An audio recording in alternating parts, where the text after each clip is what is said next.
Well,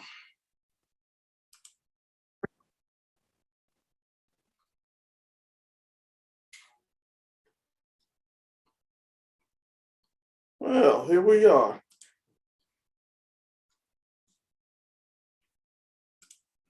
All right.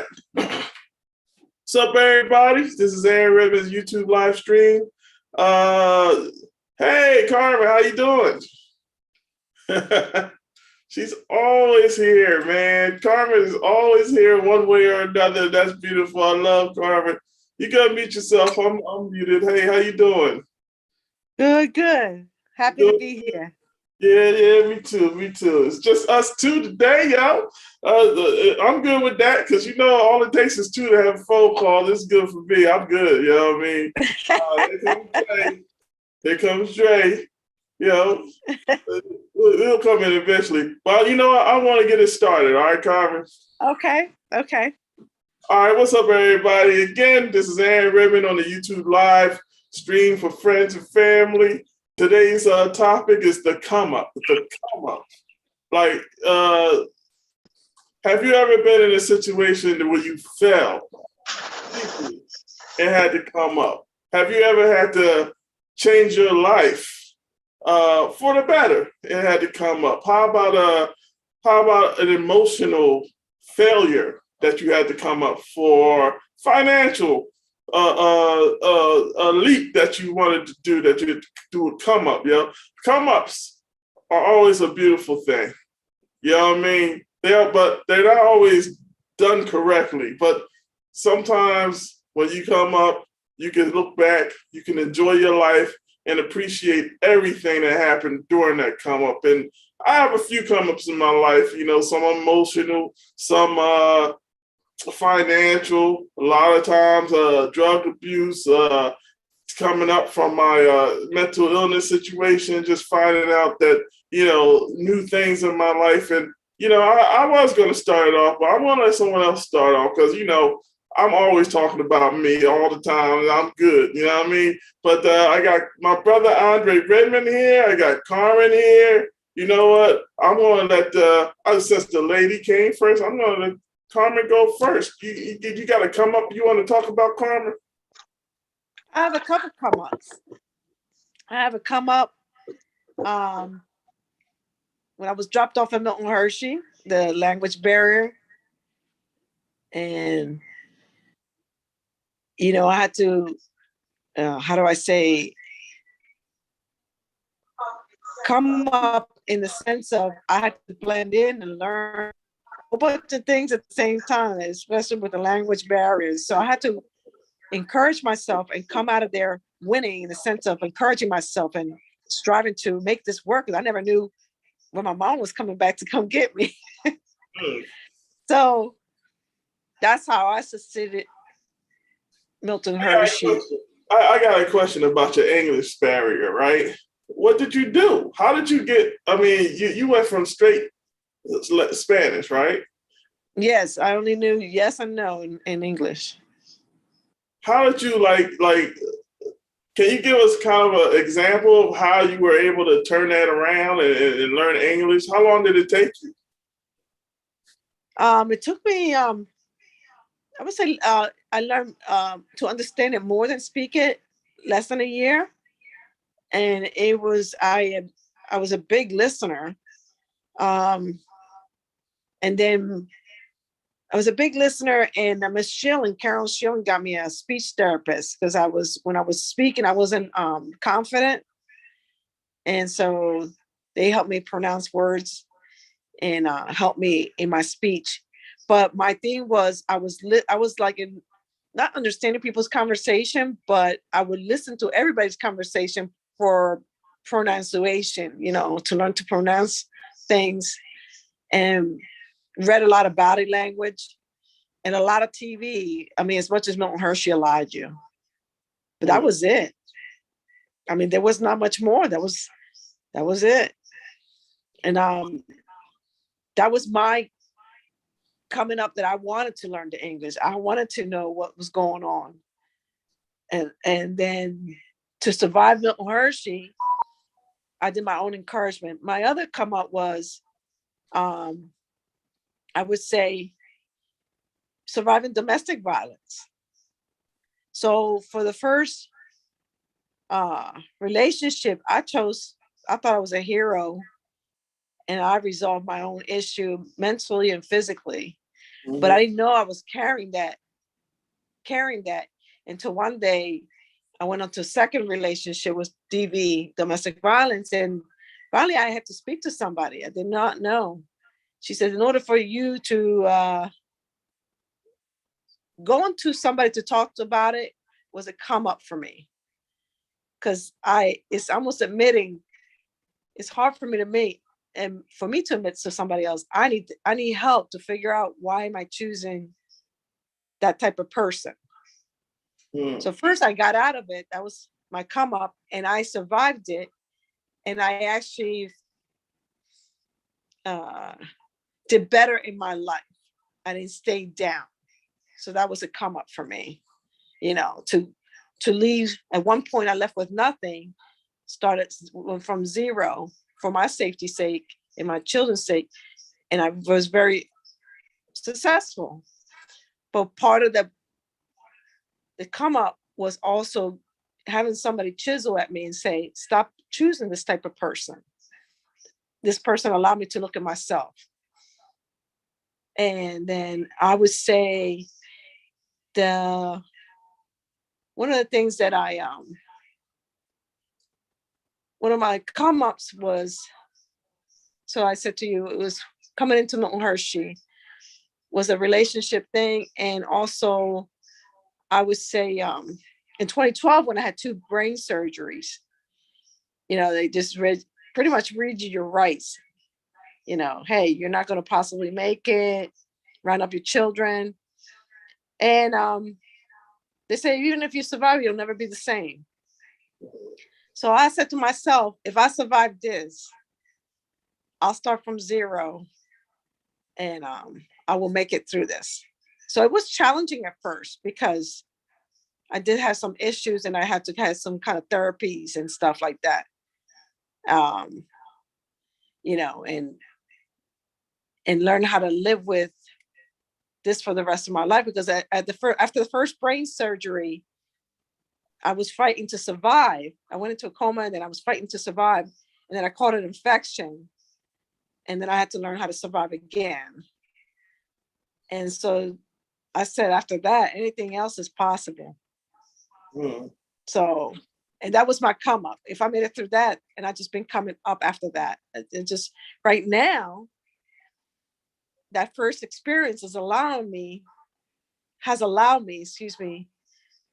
how to be able to come out of almost anything. Because if it was my life, anything else, is a given. If I can make it through and survive such a serious surgery with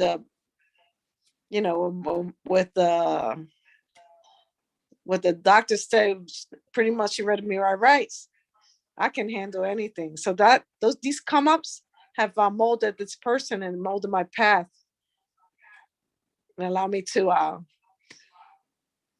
learn a lot. So that's how I came up, and that's the person I am now. Oh, that's what's up. That's what's up. Like, you know what? Sometimes you start off like in a situation where you have no idea what to do, and then next thing you know, you're doing everything you can to make sure, because you see something, you see a future. Yeah. You know what I mean? Yeah, and I know that's how I survived my childhood and my problems, and I always knew that there was something going on. There was something more, because I always had these noises in my head. I always had music in my head, like new songs I've made up just by myself. You know what I mean? I always had like sounds and things, and I think that knowing that someday that I might be able to do something like that one day, you know what I mean? Maybe learn how to play something, and that kept me going. Even in my worst days, even when it was like, when I saw no future, you know what I'm saying? So coming up is it means that you had to start from somewhere. You know what I mean? Some of us got to start from very low places. You know what I mean? Yeah, but hey, I'm grateful to have what I have now. You know what I mean? I got my own home. You know, I've been at my job for years. Oh, that's the come up I want to talk about, the job. Yo, let me tell you something. I've had like at least 20 jobs. You know what I mean? I had a lot of jobs.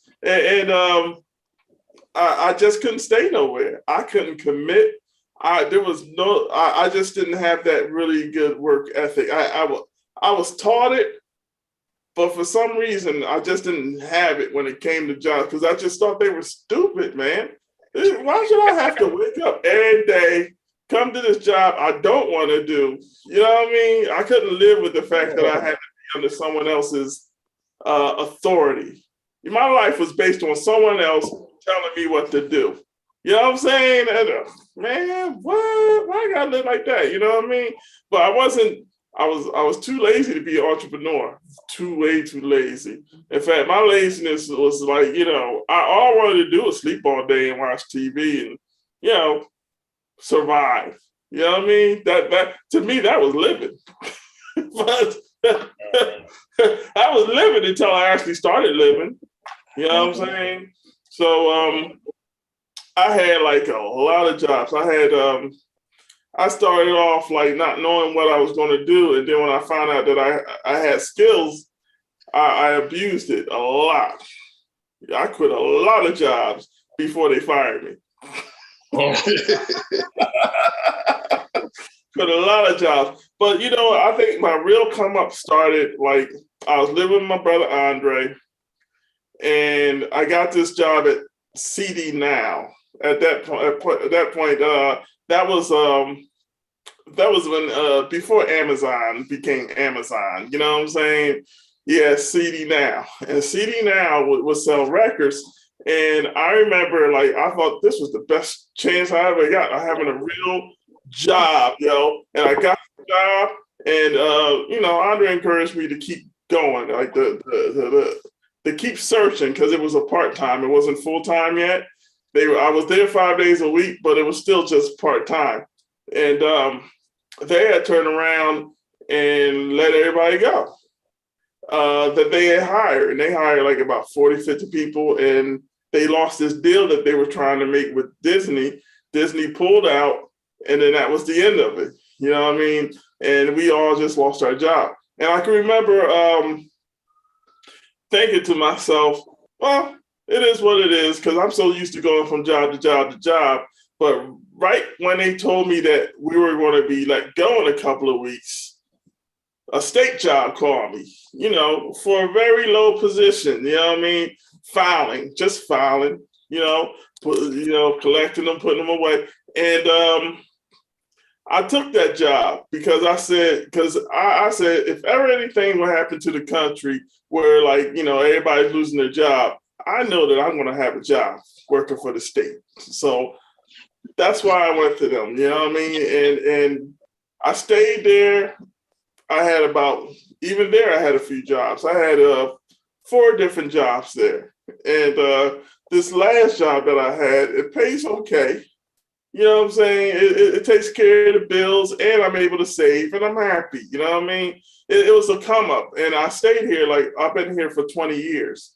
You know what I mean? I got a few years left. I think I'm gonna leave in 25 years, but I can say that this job has changed my life in so many ways that is unbelievable. You know what I mean? It was a reason to keep going, even when I didn't want to keep going many days. You know what I mean? So I talk a lot of crap about how much I can't stand my job and all that, but the truth is, it's the best thing ever happened to me. It's really the only thing I kept in my life that didn't have to be in my life. Like, you know what I'm saying? It's something stable. I've done nothing for 20 years. Nothing. The only thing I did for 20 years is get fat. Yo, I ain't never do anything else for 20 years, man. And I'm like, this is cool. You know what I'm saying? I'm doing something worthy of me, of who I am. You know what I'm saying? I'm worth something to me now. You can't tell me too much now. You know what I mean? I'm very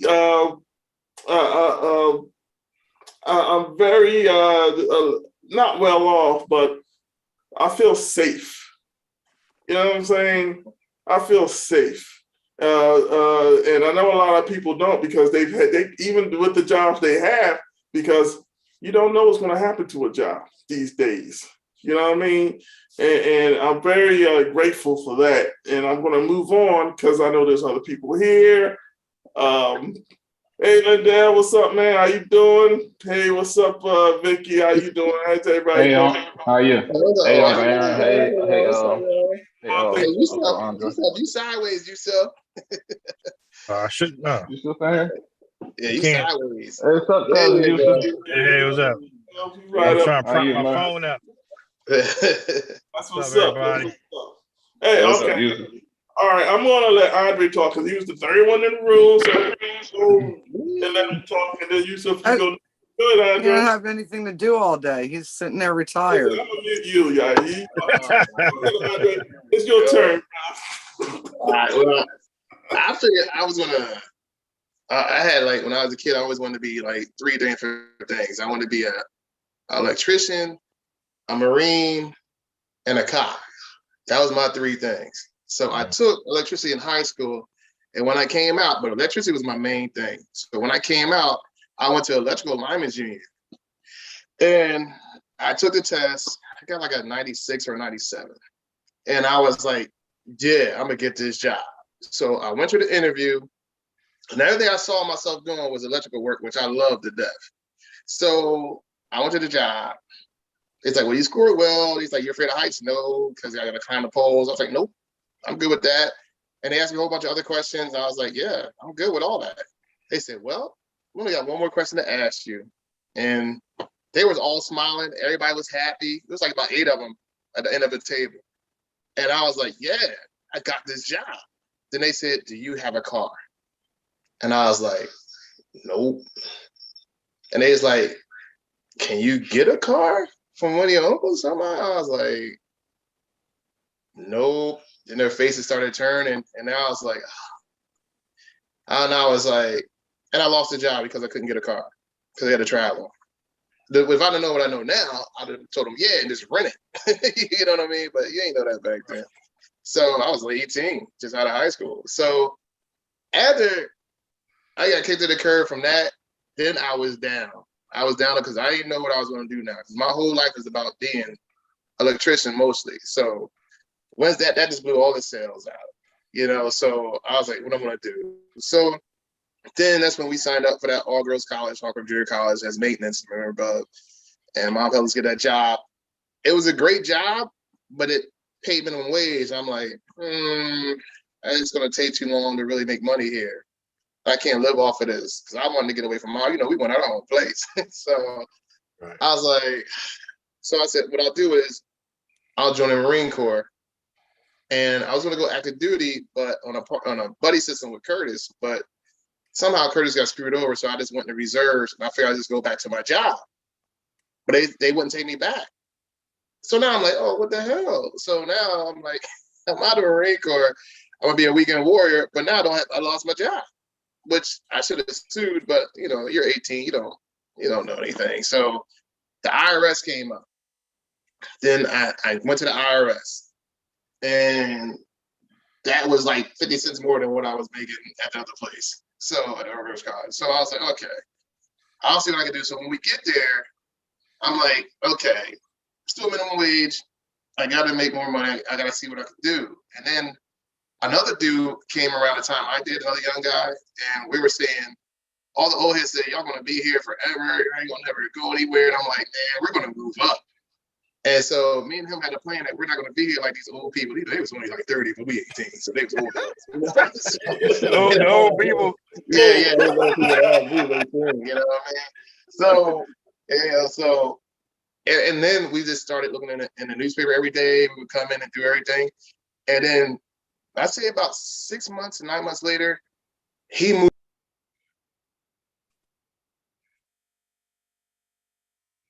up at the IRS. And I was like, damn, he's gone. And he moved up and I'm still here. And then he would come by every day, every so often. He's like, Ari, don't give up. Don't give up. Like, just keep on pushing. And I was like, man, I don't. And then for like another 6 months, nothing happened. I couldn't move up. And then I was starting to get, starting to get upset. And I was like, well, nah, I got to keep it moving. Something's going to happen, but I got to keep on pushing. And eventually, one weekend, I went to drill, and my buddy worked for the gas company. So I was like, I want to work for the gas company. He said, well, I see that you're a hard worker. You can use me as a reference. Okay. So I used him as a reference. And I went to the gas company, took the test, scored a 96. And then they had me with an interview, and then they hired me the same day. Okay. So I was like, all right, that was a come up, because that was a city job. Yeah, So I made a lot more money. So I was like, this is a come up. Only bad thing about it was I couldn't get the IRS 2 weeks, you know what I mean? I had to work the next day. I was like, at least I could get my 2 weeks in this party, you know what I mean? But nope. So I just worked the next day, and I started working there, then I retired. So from the gas company. But that was my come up with that, was when I went to the gas company. And even though, working on heaters and everything, and my electricity background helped me with that. And now, instead of just learning electricity, I learned how to do some plumbing, the gas lines, repair like heaters, water heaters, stoves, dryers.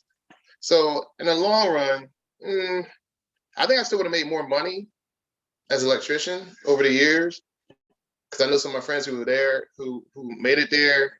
And yeah, so I made my money, but I wouldn't have been as more well-rounded to do more things, help the family and friends out. So in the long run, it was best at the gas company.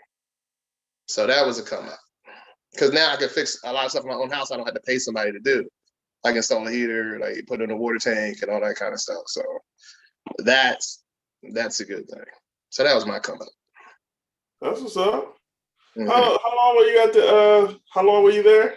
Where at the gas company? 30 years. 30 years. 30 years, man. Mm-hmm. You man, I don't know if I could do 30 years, man. I'm having a hard time at 20, yo. I was like, I'll tell you, that last 10 was heartbreaking. I called to retire. I was like, yo, wait, can I retire right now? He's like, I don't think I've been at a job more than 5 years. Nope. Okay. Well, you know what? Yusuf is here. I asked Yusuf to come, man. That's my cuz. Me and Yusuf, we done things together. And I just wanted to hear from my cousin, and then I'll let Vicky go, and then Lindell. Okay, is that cool? Yeah, it works. You. Right. What's up, man? You want to be Hey, spotlighted? You want to be like the big boy in the Oh, room? man. I'm gonna spotlight you, man. I'm gonna make you. There you go. There you go. Oh, There you thank go. you, sir. Thank you, sir. All right. Front and center. But yeah, I'm in my car. I got to drive my daughter to a party, so I'm just waiting for her to come out. But no, I got some time, man. So yeah, thanks for the invite, cuz I appreciate y'all, man. And I definitely would say a spiritual come up for me was, and it's also job related. Because at the time, this was probably like, I don't know, probably maybe like 9 years ago. At the time, I was working. I'm a police officer. I was detailed to the DA's office as a DA detective, and I was working in a homicide unit. And it was a very, very hostile environment. It was a very hostile environment. It was, it was like I was the only black guy in the unit. It was very, it was racist. It was everything bad. That's what it was, right? I was ostracized. I was mistreated, and and I would do such great work. And my main job was one of my main jobs for almost 9 years was witness relocation.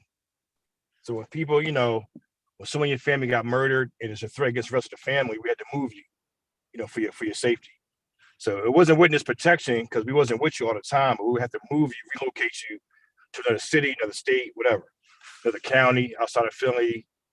I mean, I witnesses I helped move to Puerto Rico, California, Texas, Georgia, Florida, West Virginia.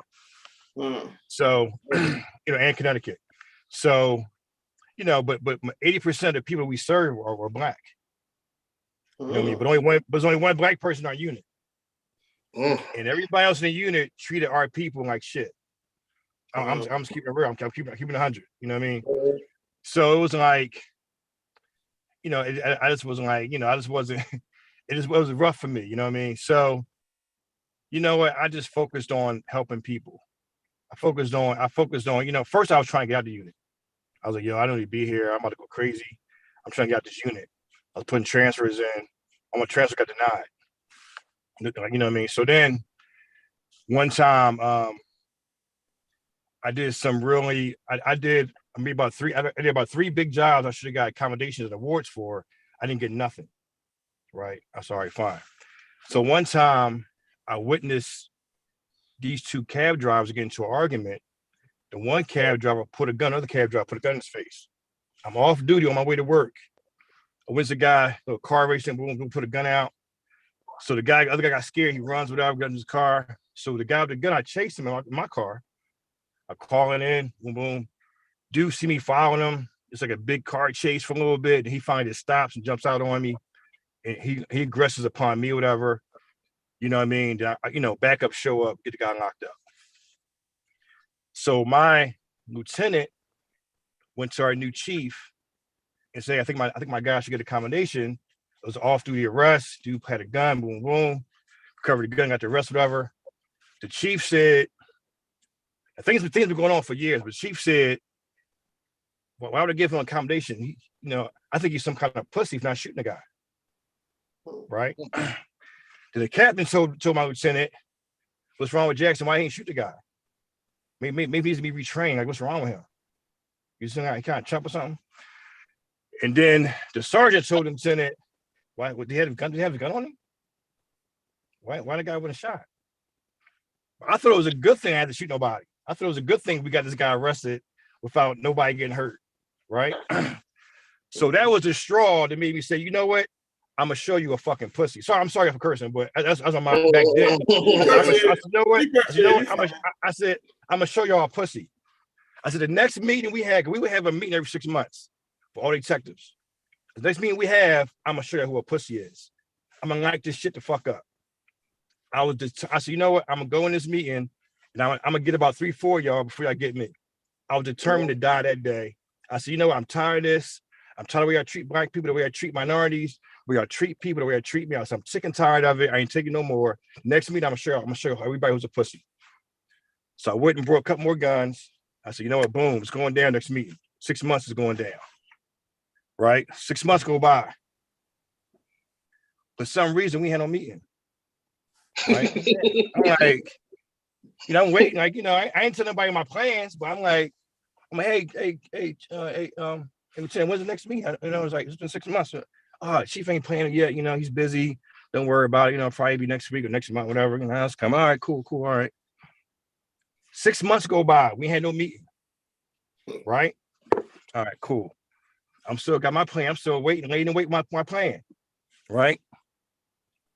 6 more months go by. We had no meeting. Dude, 2 years go by. We had no meeting 2 years. Right? Whew. Then 2.5 years go by. We had no meeting. Then I said, you know what? Then I just started like thinking, it's like basically after 2 years, God was working on me. You know what I mean? God made sure it wasn't no meeting for whatever reason. You know what I mean? God was working on me. And then I had to get to a point where I had to say, you know what? Either I'm going to submit to God or I'm going to submit to this worldly stuff that's going on. I'm going to fall by the wayside of the world. You know what I mean? So I decided to submit and do what God wants me to do. I decided to submit, to be at God's feet and to strive to be righteous and strive to follow and be obedient to his word. You know what I mean? So that's why I gave my life to Christ. You know what I mean? I was like, I'm going to kill people. I'm great. You know what I mean? It's going to be, they're going to kill me in the process, whatever. I'm trying to make a statement. You know what I mean? I said, you know what? I can make a statement. I can leave a memoir and make a strong statement. You know what I mean? To shed light on what's going on at this job and the evil I've been seeing all these years. Or I can just take it to God and then, just follow his plan for my life. You know what I mean? So then I basically, that's why I gave my life to Christ. Like I said, a lot of things was going on for years. I was there for 15 years. Altogether, I got 25 years on the job. I just retired in July. But at that point, I was at the point where, just something that snaps. Like everything, I guess, is piled up on me over like a 10, 15 year period. You know what I mean? A 15-year period, because I did 10 years of that. But I was like, yo, it's snap. But God just made sure he took away what I wanted so that wouldn't happen. And in the meantime, he was working on me for them 2.5 years until I got to a point where I was good. You know what I mean? I gave my life to Christ, and then my whole thought process just changed. You know what I mean? You see what I'm saying? So, but I was at that point where, you know what? Let me show you who a pussy is. Let me show you. I'm gonna show y'all. I'm tired of this. I'm gonna show you. And the thing is, it's like I just got to a point where it's like one day, you know, Judge Jackie Frazier Lau. I don't know. She's the most popular judge. She's the most popular judge in our city. She's also Joe Frazier's daughter. She's also in the Pennsylvania Boxing Hall of Fame because, you know, for her boxing, because she's a box. Box. I remember that. Yeah. She's the Hall of Fame for her boxing, right? So she's very good. So she's a friend of mine. So one day she had invited me and another young lady to speak to her summer interns. You know, I always get invited to come talk to places, whatever. And so I'm talking to these, like, you know, these high school and college kids. And we just having a conversation. We just talking about law, you know, the system, you know what I mean? Law enforcement, you know what I mean? Prosecution, things of this sort. And I just said, I ain't planning, I don't know where this came out, this came from my heart. I ain't planning to say this. I just said, sometimes I can't distinguish the good guys from the bad guys because I'm seeing bad on both sides. Right. I'm seeing bad when people commit these homicides and who people are trying to persecute, and I'm seeing bad in the office on the law enforcement side. Right. I'm seeing evil on both sides. I said sometimes by me, you know, working in this office, I feel like I'm an undercover Jew in Hitler's army, trying to figure out how to make a difference and help people. That's how I really feel. That's how I really feel. You know what I mean? And that's kind of like the work in that kind of environment is freaking crazy. You see what I'm saying? Toxic. And so, so like I said, it got to a point where I guess God knew what I was going to do. So it was just weird. We have no meeting for 2.5 years. Every time a meeting was scheduled or planned, something would happen. It would be some kind of, the chief had to go somewhere, some kind of emergency, some kind of big meeting downtown, whatever. He had to go out of town, whatever. We have a meeting in 2.5 years. But in them 2.5 years, God was working on me. I got to a point where, you know, I said, I gotta make a decision. You know what I mean? I'm like, God, I'm against God, or I'm gonna do it my way, and it's going to be destructive. You know what I mean? I'm gonna do it God's way, and I'm gonna be able to help a lot of people and stay in place, and you know, and you know what I mean, follow his will for my life. Or I'm gonna do it my way, and everybody gonna think, that boy snap. You know what I mean? So, you know what I mean? So that's my story. I hope I ain't scared nobody. I hope I ain't used too much. No, you fine, brother. Yeah, I like the story because it's a true story. I had problems like that at my job too. I had things like that at my job too. That's why I switched departments. Yeah. My thing is, y'all doing all this workplace bullying, all this crazy stuff, whatever. I'm like, y'all do know we all carry guns around here. Yeah. So I'm like, what y'all think gonna happen? You know what I mean? And then it's like one of my young boys who worked the job with me, he committed suicide. Oh. Another guy committed suicide, right? 2 young black guys. So I'm looking at them like, I ain't killing myself. You know what I mean? I'm not killing myself. I'm the wrong one. You know what I mean? It would have been looked at the wrong way. It would have totally been looked at the wrong way. The point that you were making by wanting to do that act would have never been looked at that way. Right. Well, I mean, it's like, you know what? People who know. You know what I mean? Like, people who know. People in law enforcement. People in law enforcement, they know. It's like that black cop who left that long story about everything he was going through. And he killed himself, right? And I mean, it's just happened. The one cop in California who killed his captain, whatever. They hunted him down and they killed him, whatever. So people who work in this business, they know. You know what I mean? And I'm surprised don't have. By saying, like I said, we have a lot of suicides, and that's something you don't hear about. But you don't have a lot of people, I guess, just saying, you know what, I'm gonna take y'all with me, whatever. You know what I mean? So I guess everybody just wired different. But like I said, you know, it was just like that was my breaking point. And that was like 10 years ago. And like I said, I just had to made the spiritual decision. You know what I mean? To give my life to Christ, give my life to God, and be at God's feet. You know what I mean? And then like God used me, and you know what I mean? And actually what really helped me was studying the life and the walk of Jesus Christ and how he handled things. Let's say, for example, real quick before I go, like John the Baptist was Jesus Christ's first cousin. John the Baptist was one of my favorite people, you know, in the Bible, right?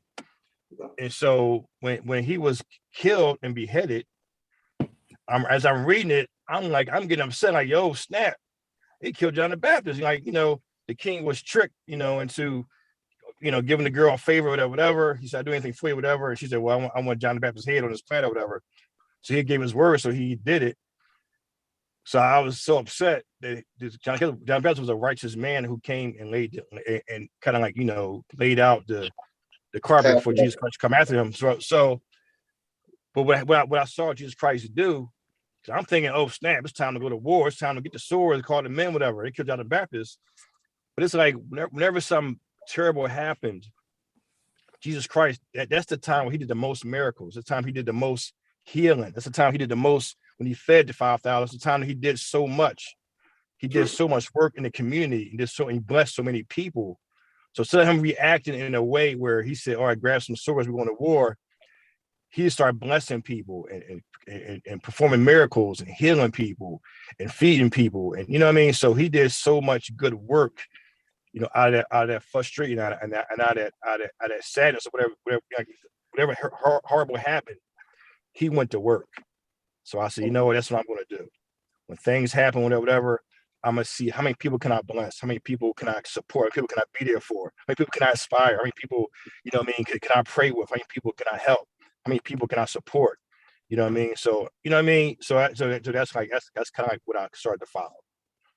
Okay, man. What's up, bro? What's up? I when I was young, I used to have the same kind of temper, man. I used to daydream about killing people, man. I did. and I did the same thing you did. You know, I remember I was deep into God and all that. And I remember praying. I just asked him to take over, like, because I know what I was going to do. You know what I'm saying? And I needed somebody who was smarter than me running things. You know what I mean? So I really did pray about that. I was grateful for it. You know what I'm saying? I wasn't happy. I wasn't happy about letting people be who they are and just keeping it moving. But, you know, it worked out. It worked out. You know what I'm saying? I'm still alive.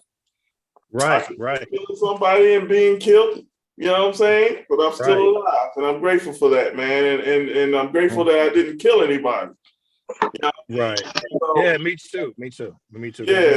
So you know, when you're in that mindset, you know what I'm saying? It's hard to think any other way, man. When you're thinking like that, you know, it ain't nobody have the words for you, man. But sometimes you just need a higher power to just take you out of yourself, so you have enough time to, you know, do the correct thing. You do his thing. You do God's will. You're doing the right thing. You know what I mean? So that's how I go with it. You know what I mean? And the bad thing is we were in homicide. So all we dealt with was murders all the time. All day. And you know what's crazy? I solved the murder of a 3-year-old girl, right? 3-year-old girl gets murdered. The police department detectives locked the wrong dude up and pinned it on him, right? Me by myself unraveled this case and got one of the witnesses to tell the truth. And then we was able to, you know, exonerate the one guy and get the right guy. Dude, I did so much stuff. I should have gotten like accommodations, awards, all kinds of stuff. I never got nothing. You know what I did? I got one award that was very prestigious, and that was the award given to me by a civilian group. You know what I mean? For me, working with witnesses and victims. Police department, and they never gave me nothing, but the people gave me the most prestigious award I could get because they realized what I've been doing and who I am. But the department never gave me anything. The department doesn't give things to people who don't play along. I mean, we all know that. Right. That's any job. Yeah. Right. So I mean, but it's all good. You know what I mean? Because they know whose side I'm on. That's what's up. I'm tired now too, so it's cool. You don't got to deal with that anymore. Oh yeah, man.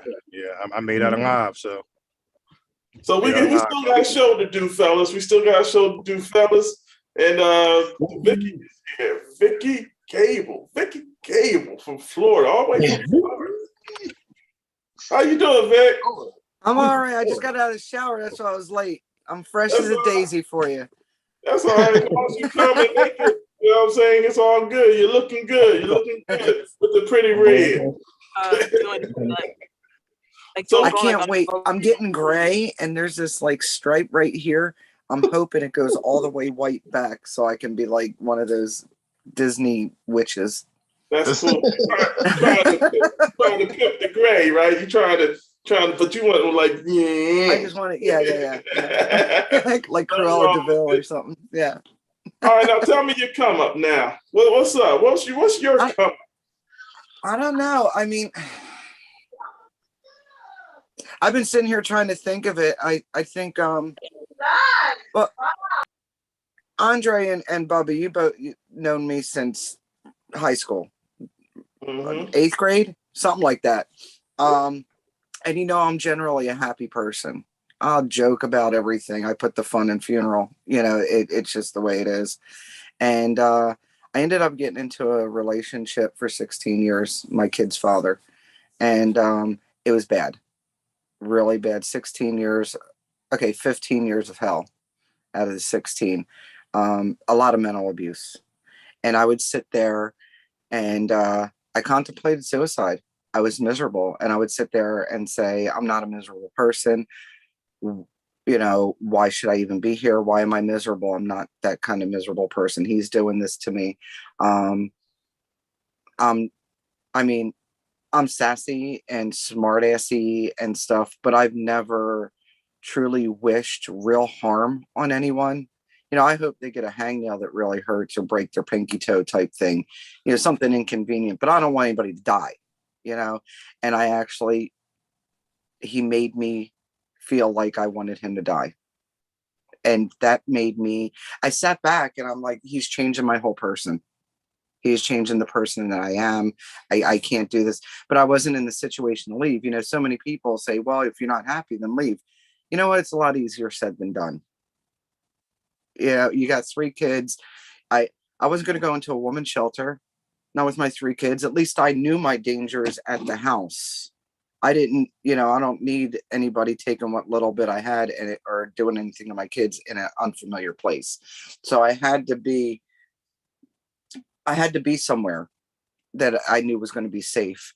And the turning point was, I mean, there was a lot more mental abuse, a lot of shoving. And I know a lot, you two are looking at me like, you took that shit? Yeah, I did. Because when it comes down to it, he was bigger than me. He fought all the time, you know?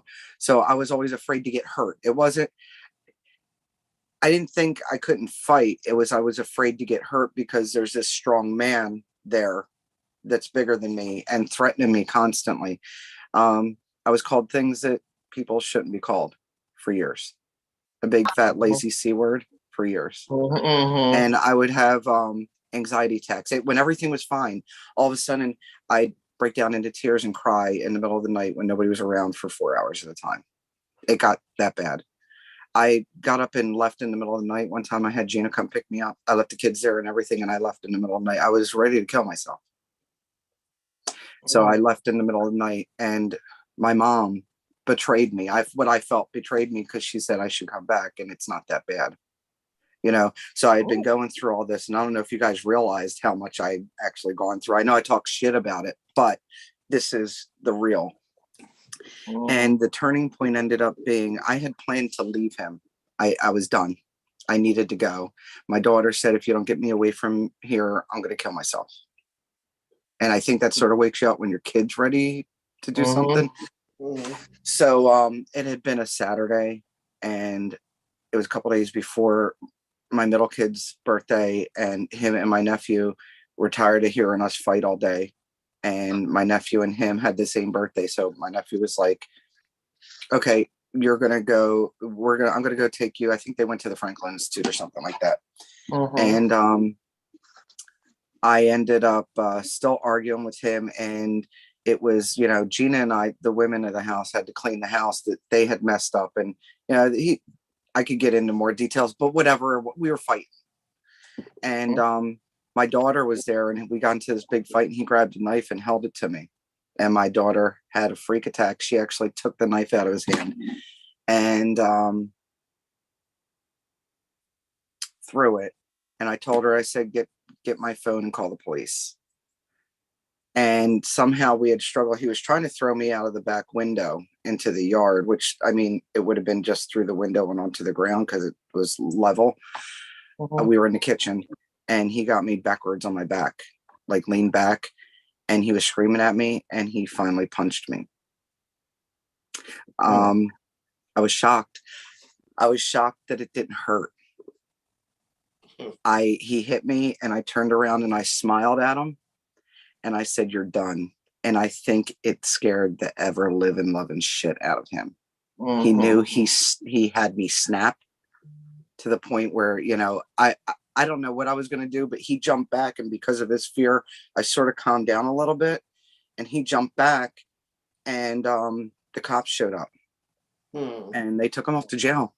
And I was like, I don't want to press charges. I'm getting ready to leave because I had planned on leaving that 2 weeks. You know, I was leaving in 2 weeks, and he started this argument, and they told me, if you don't press charges, we will take your children away. So I had to press charges. I didn't care if he went to jail or not. I honestly did. I just wanted him away so I could finish packing and get the hell out. And they kept him. And because, again, I'm a smart ass, you know, he'd call me, "Oh, I'm cold." Because he literally had a pair of shorts on, nothing else, no shoes, no shirt, and a pair of shorts. "Oh, I'm cold." And I said, "Well, you should have thought about that before you hit me." And my answer to everything was, "You should have thought about that before you hit me."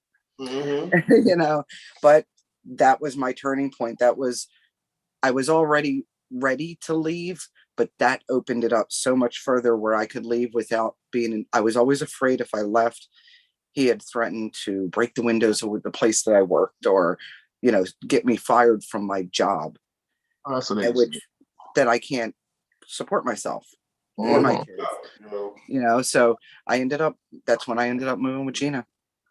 And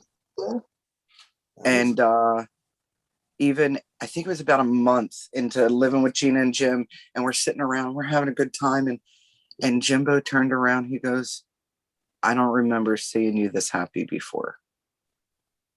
Which, you know, when somebody else is on the backside and turns around and says that, you're like, I don't remember being this happy for a really, really long time. And, you know, you take it for what it is.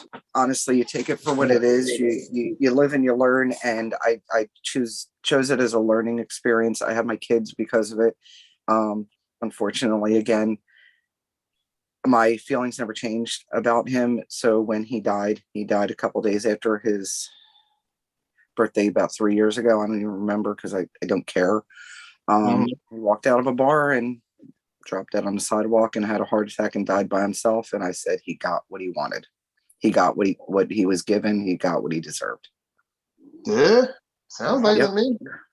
The only thing that I was upset about was my kids, two of my kids, because Alex didn't care. He was like, I told him, I said, your dad died. He's like, okay, so how are you doing? You know, how's your day? He did not care. And the other two were upset. And that's what upset me, because my kids were upset because this piece of shit died. And anyway, I don't know if that is that a comeuppance, you know, is that, I think it's a turning point in my whole entire life. The come up is like, you came up out of that situation because you were willing to call cops and get exit, you know, the abuse. You know what I'm saying? That's a come up, because it's easy to stay in abuse because it's what you get used to. This is what life is. Well, like I said, you know, if I went to the shelter, I don't know what's there. This abuse, this getting yelled at and being treated like shit, I knew what to expect. I had my friends around me. I knew what to expect. I knew where I could go if I needed to, you know, for my own preserving myself. Gotcha. You gotta do what you gotta do. Like, sometimes come up is just being safe. Yeah. You know what I'm saying? You know, just being in a safe and being willing to be safe. Being willing to be safe outside of what you outside of what you consider your family dynamic, your unit. Yeah. You know, And what I'm that's saying? another thing. I have more friends that are better family than my own family. I might talk to about 6 people in my blood family. Otherwise, it's my friends. I feel like family don't always have to be blood. Family sometimes is the people who are around you and keep you going and keep your life right. That's family. Everybody else is just a relative. You know, when they made the You definition know? of family, it's supposed to be that togetherness, that taking care of each other type thing. So I don't know. I don't think it needs to be blood. I think it needs to be who's got your back, who's there for you when it really counts. You know, I'm very glad that you actually were able to get out of that, because that's a come up. I don't care what anybody, that's a come up, yo. You come up And I out won't of take it no bounds. more. You know, I won't take it no more. There you Yeah, I go. know. I'm You know what I mean? fortunate enough, and on the to put the rainbow at the end of that story, I am with Frank now. We've been together 8 years. We don't fight. He irritates me with some stuff, and I'm sure I irritate him, but we have yet to have any kind of argument. There's no hollering and slamming stuff all the time. We laugh more than a little bit. We just laugh at each other all the time. We go for the stupidest part of the day every day. We're always trying to look for the dumbest part of the day. Who said what dumb? You know? And I honestly didn't think that was available. I didn't think that was going to be true, that people could actually love each other and not fight. I thought that was normal, that every guy is going to treat every girl like a piece of property and not care. Yeah. But I was lucky, because not everybody even finds that. It's true. You know, some people are miserable all their life, but I'm lucky, and I recognize that. You know what I realized? Well, just listening to you, you made me realize how much peace is actually joy to me, yo. You just made, yes. You know what I'm saying? Peace is joy, man. You just be like so happy that you can wake up and not have that crazy. We can have nothing, but we're just happy just to be. There's nobody's like, you got to do this and screaming at each other. It's just like, hey, this needs to be done. Can we get this done? We can have a conversation. That makes such the difference. And I am so much happier just being safe and not harassed constantly. Well, I'm glad you're out of that situation and you're happy now. You know what I'm saying? I'm still single, so I can't really, But you know what? If you're single and happy, there's no rules. If you're happy being single, there's people that can't look. Sometimes I can't stand people. I don't want to talk to anybody. I'm sitting in my room totally happy by myself. I am all right, because sometimes I can't stand myself. Everybody goes through days where, damn, I'm getting on my own damn nerves. So it's good to be alone sometimes too. And if you're happy being single, that's great. I like being by myself, but don't settle. But don't settle. Yeah, I'm not settling, man. I've done that already. I'm tired. I'm tired. I think we're too old for that shit. But we still got a show to do. We got at least 3 more people to get through. So Tone was here. Go ahead, Tone. I meet you, Tone. Hey. Hey, how you doing, man? I'm good. Okay. Do you have a come up you want to speak on? Well, I'm saying my come up is from my childhood all the way up to when I got my first heartbreak, was enhanced my anger, was why I'm a firecracker now. So I'm still working on that. It used to take a whole lot to piss me off, and once I get pissed off, the other person did it. Now it's just like the littlest thing, I'm snapping, because I'm already at 100 every single day. I'm already there, so I'm trying. I'm still working on that.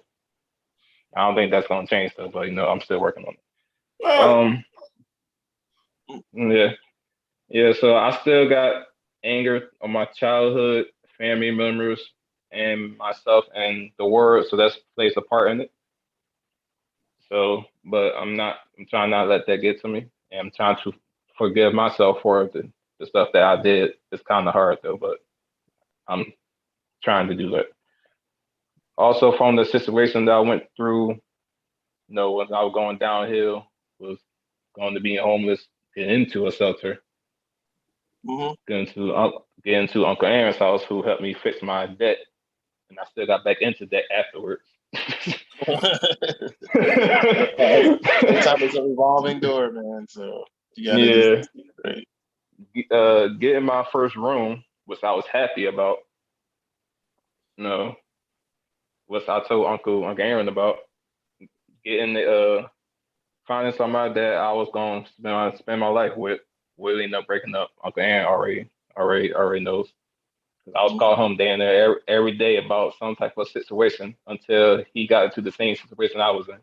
So, to actually being homeless, staying inside a trap house type vibe until I got into staying with a lady who I ended up leaving because she started treating me the wrong way. So I ended up leaving. Changing my faith on Christianity because it was the churches that I went to, they wasn't helping me. I seen so many fakes. It was I got tired of it.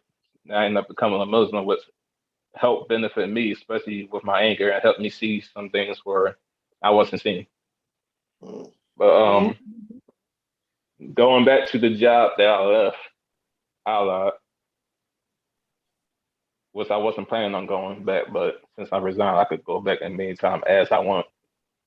I had to deal with the same drama there with coworkers and staff that's not doing what they're supposed to, and they want to get on you for doing what you're supposed to, or supervisors they want to talk smack to you because they used to talk smack to everyone else, and I just got tired of that.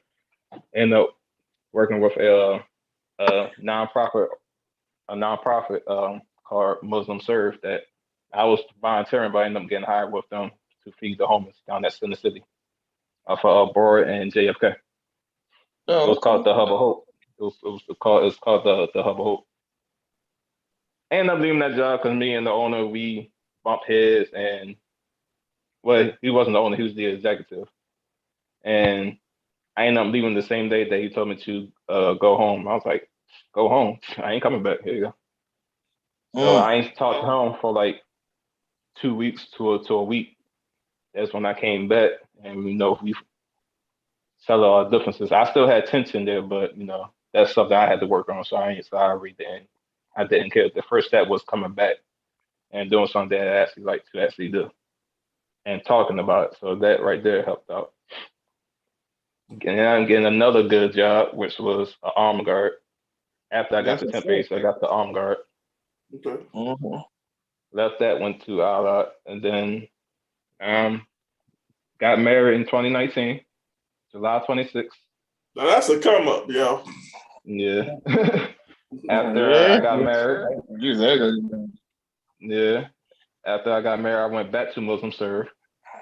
Okay. I've been there from 2019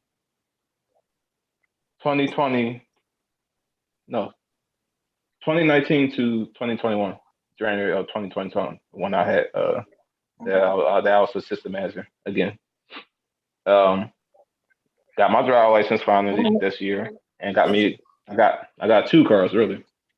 One is already paid off, and one is about to start making payments next month. Good, Tony. That's come up. You went from homeless to having a job. Come up, man. Married, having a come up. Tell me about it. That's come up right there. How, Yeah. 3 years? Yeah. Homeless to married with your own place, yo, and 2 cars, yo. You doing better than me. I ain't got no wife. And He Monday, didn't take the stairs, he took the elevator. And Monday, I'm taking this form to start my actual business with my sister on my dad's side. Okay. So my wife gave me the money for the down payment. So I'm like, all right, cool. I can finally do it and stop being lazy. I was lazy on doing it. That's what's up, man. Look. Sometimes come up is just your attitude towards your own life, yo. Yeah. You know what I mean? You changed your attitude. You was willing. You know what I mean? You were willing. The willingness alone, it's enough to make you successful. You know what I mean? Because it'll put you in Yeah. places where you wouldn't have even bothered to even go. And you Yeah, picked a 'cause good I was thinking about company. I was about to leave Amazon because I was getting tired of everything. The stress, he's stressing me out. Like my mindset is everything. You start stressing me out, I can find me another job. There's plenty of jobs out here. I got my license and I got me a car. So, but Look, I'm I not remember staying you because didn't even believe in God, man. Next thing you know, you told me you're Muslim, and then I'm like, what the hell happened? I know, right? and that's the thing where me looking at how everything is and seeing how everything is going, and I'm like, so where's God? Who? Why is are there rapists? Why are there killers? Why are there people that like to steal from people? What's the reason for all this? No, then as I go to my it's good and evil and everything. Good and evil have to balance each other out. That's how you know which lane you're in. You're on the good side, you're on the bad side, or you're inside the middle. And I've been in the middle for a long time. Hey, man. Well, you So know what? You're making progress, brother. You're making yeah, progress. It's only all you gotta do is continue the same road. Keep that stride, brother. Keep the stride. yeah. I always tell people that I'm not perfect. I make mistakes. I'm still making mistakes. That's everybody, Tony. And it's affecting my wife. And I don't want it to. She played a part in it too, but that's no excuse for me to do what I did and continue to do. Working on your temper is an everyday thing. I had a horrible temper, and it's a lot of work, and it's a struggle, and it takes a lot. So just don't give up on yourself. Oh no, I'm not doing that. I'm still doing that. So me, it's just making everything right now. So I know I'm not gonna stop this because I'm back being the old me. So I'm just gonna make everything right, and so that way it's all good. Cool. I'm gonna get. It's going. It took me a long time. Yeah. So I'm. Like I said, I'm not perfect. No one's perfect. Nobody. Yeah. You never will be, Tony. None of us is gonna ever be perfect. That's just that's reality. So, but she knows that I love her. She know would never physically hurt her or mentally hurt her.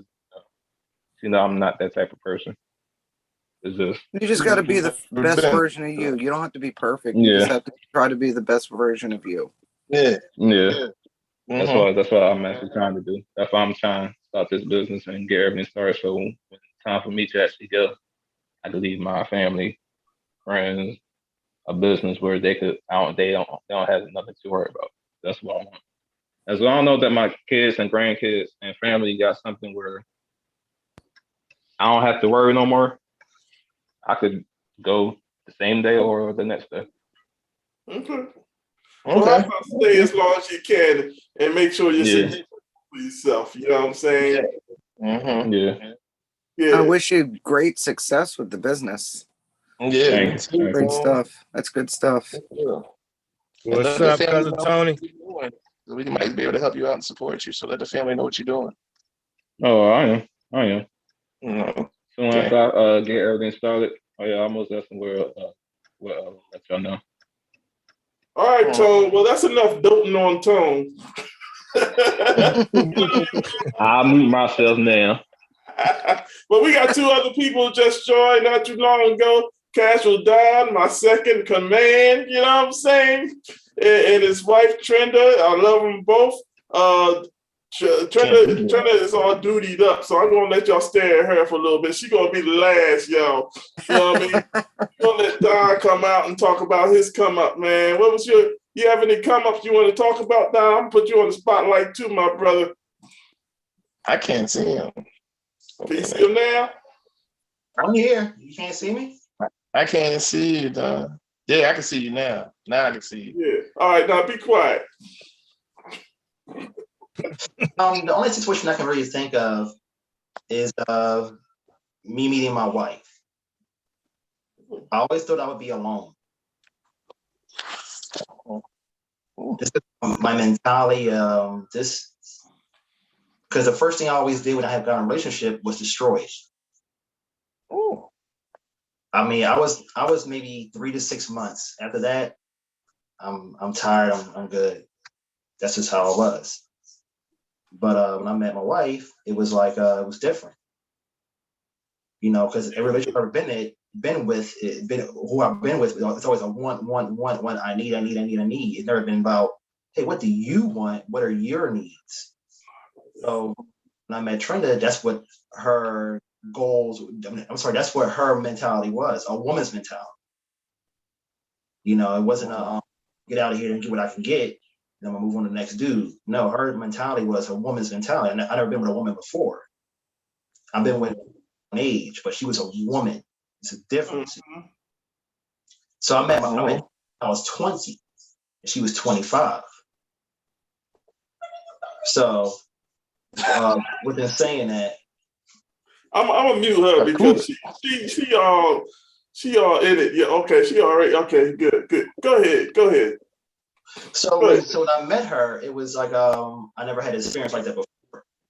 And I knew that she was the one. Now I did self-sabotage a couple of times because I couldn't believe how real it was. I did self-sabotage, but she refused to let me go and self-sabotage. So after being with her, well, I always had a rule with her. You know, my rule was I had a 2-year rule. The first year we date. The second year we would live together. At the end of the second year, I told her we should know whether we're going to be together or not. If not, you know, we move on, and it is what it is.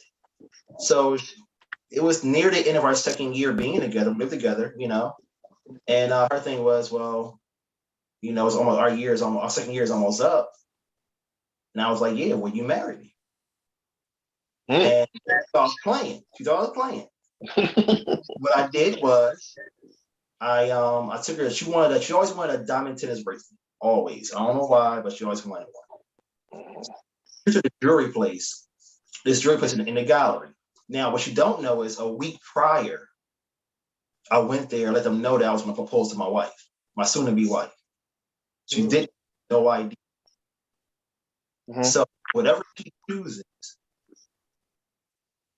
I'll have her size, which is a 10. So they had her size, and they had, and I said I was gonna pay for it, no matter, you know, whatever set she chooses. So we went there. The week later, we went there, and the guy saw me. He smiled, and Trina went to look at the tennis bracelets, you know, like she supposed to have. Now I pointed her over where the engagement rings were, and she was like, "What is this for?" I'm like, "Let's pick a set. You know, what set would you like?"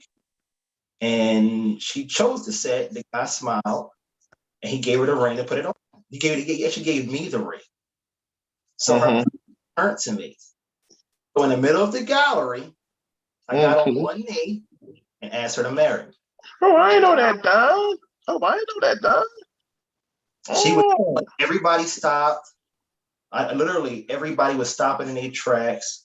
Everybody was looking. During this time, it was around, I think it was around the holidays. Around maybe late December or something like that. So the mall was packed. Wow. Yeah. So everybody was stopped looking, smiling, taking pictures and stuff. And all she thought, all she did was says yes, and she said, "Get up." That's all she said. So she was so embarrassed. She was so embarrassed. So after that, we got married. This is in April 3rd. I know the date, so don't worry about it. You was there. You was a man. And it was Dee Dee and her mother and my mother as well. And you know, 19 years later, we're still together. Beautiful. That's come up, Don. That's a come up, boy. That's a come up. Yeah, well, I remember when y'all was getting married. I was very happy. I was like, damn, my nephew done did it. He did what I couldn't do, man. That's what's up, man. You got yourself a good one, boy. You know what I mean? The love, boy, is all good. I was very happy. I was very happy. I talked a lot of shit when I was happy. As you always do. Yeah.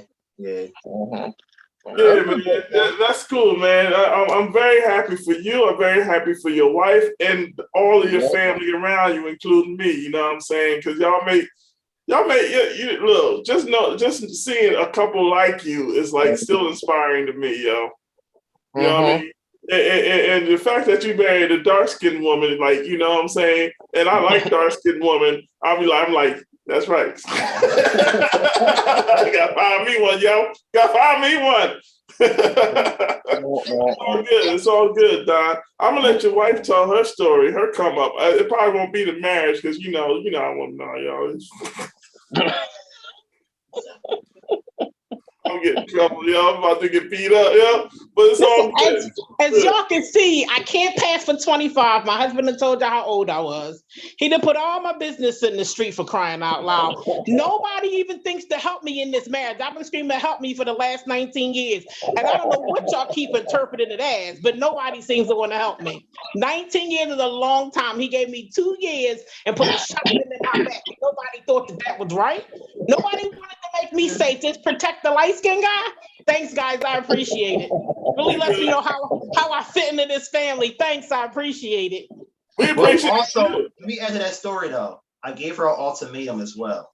That part. I gave her an ultimatum. I said, if you don't marry me, you might as well split right now. Hold on. I'm gonna add you to the spotlight now. Say what? That's what he did. Yep, man, listen, I had just had a baby, and this man said, if you don't marry me, I'm going. I'm like, wait, what? I was like, no, we can be together a couple more years. Don't got to get married. He was like, marry me, I'm going. I'm like, what? The craziest thing I ever seen. Might as well. Shoot, you already there. Family already. You want to get married to the person because you're already there. What if I still have some growing to do? What if you don't want to be a baby mom forever? I appreciated the gesture, but like, give it some time. Like, we just had this kid. Not that I didn't love him and I didn't see the future there, but it's like, you want to mature in your own steps, because if somebody forces you to marry them, then 20 years later, you might decide you had enough. I mean, we hit 19, but what if in the next year, I'm like, you know what? I don't feel like I grew enough in the last 19 years and I'm out of here. You just don't do that to people. I'm sorry, but I digress. I'm just saying. Truth is the truth. You're complaining about being forced in a great situation, yo. Has it been a great situation, Uncle Aaron? Have you been here? Do you know your nephew's attitude? You know, he is allergic to saying I'm sorry. You know, I'm sorry is not in his vocabulary. He's allergic to that one.